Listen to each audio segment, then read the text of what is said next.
get asked all the time, how do I stop my puppy from biting my fingers or nipping my ankles or chewing on my skin?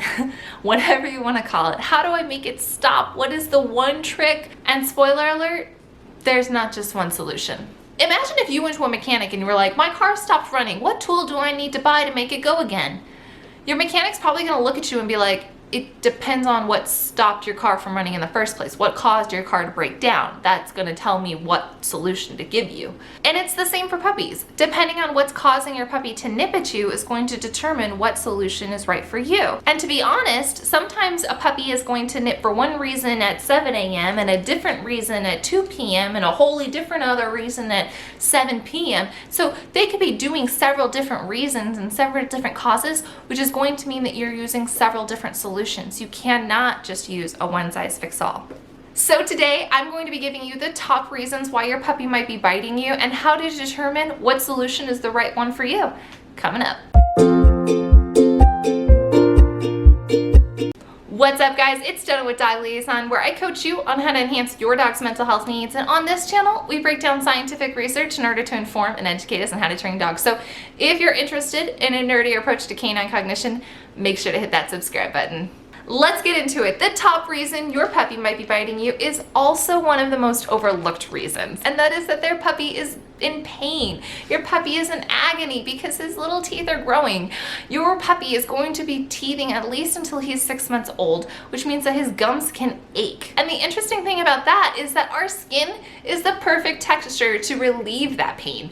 When your puppy bites into our skin, it's soft enough that it has some give, some bounce, but it's not so soft that it crumbles underneath, you know, the single bite. So it's the perfect texture to bite into, and the irony of that is that it just becomes one more reason why your puppy likes you, why your puppy loves you, is because, oh my gosh, when I bite on this person's skin, it relieves pain, and isn't that great?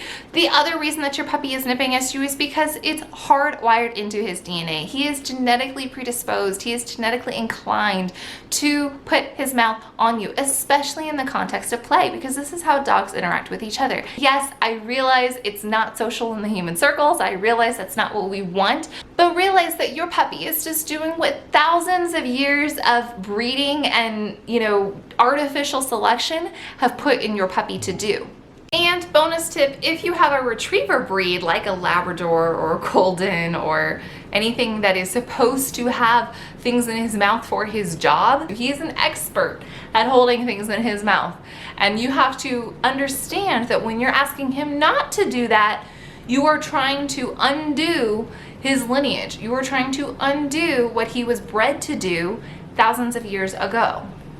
In addition to potentially being a genetic predisposed behavior, this puppy nipping could also be a learned behavior. And what that means is that perhaps whenever you are sitting down and your puppy nips at you, you immediately stand up and go give him a toy, or you immediately start talking to him and giving him eye contact. Well, what you've just done in that moment is reward the behavior. So for example, if he is nipping on you and you stand right up and go get him his favorite nylabone and then give that to him to chew instead, if you do that enough times, he could learn that that is a learned skill. And if next time he wants mom to pick up a nylabone off the ground, all he has to do is nip on her wrist. Now, the thing to realize is that that generally has to happen a couple of times for it to become habitual. And I'm not saying that you should not offer a trade. In fact, you should be offering something for your puppy to relieve that pressure. You absolutely should. And in my next video, I'm going to give you the exact steps to be able to handle this instance. If you're interested in that solution, make sure to hit the subscribe button. And if you're watching this video well into the future, then it is linked at the end of this video as well. The other reason that your puppy might be nipping on you is actually the opposite of play. He might be nipping on you because he's frustrated. Now, this frustration category, I kind of want to split it up into two subcategories, because depending on what's going on, he could be frustrated probably for one or two different reasons. The first reason your puppy could be biting you because of frustration is because he's confused. So I see this a lot when I have my clients teaching their dogs to do sit or to do down or whatever. They're teaching the dog to do some simple behavior, but all of a sudden the puppy starts nipping on them or starts getting very rowdy. Sometimes we look at this as, well, the dog is just distracted, or sometimes the dog just wants to play. And to be honest, sometimes that's true. It is. But often it also could be that the dog is unsure about how to deliver what you're asking. So often what this means is that you need to clean up your mechanics, make sure that what you're delivering is clear for him, or make the criteria, the expectations of what he's supposed to do easier. If he's telling you this is frustrating, this is confusing, I don't know what you want, I can't give you what you need, then you have an obligation to make it easier for him so that he can succeed. Or potentially your dog is frustrated and nipping on you because he doesn't necessarily want you to touch him right there or in that manner. So this happens a lot when puppies are, getting cuddles on the couch or whatever, and all of a sudden mom is petting them on the butt and the puppy turns around and nips. I see this a lot. Oftentimes people think that this is a play bite, and the reason is because puppies tend to do it kind of soft or silly, like, maybe they're wagging, maybe their mouth is open so they're panting, and so it kind of has the demeanor of being very nice and silly. But a good rule of thumb is to test the waters.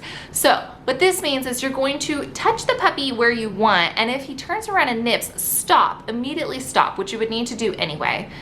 And then after that, see if he asks for you to touch him again.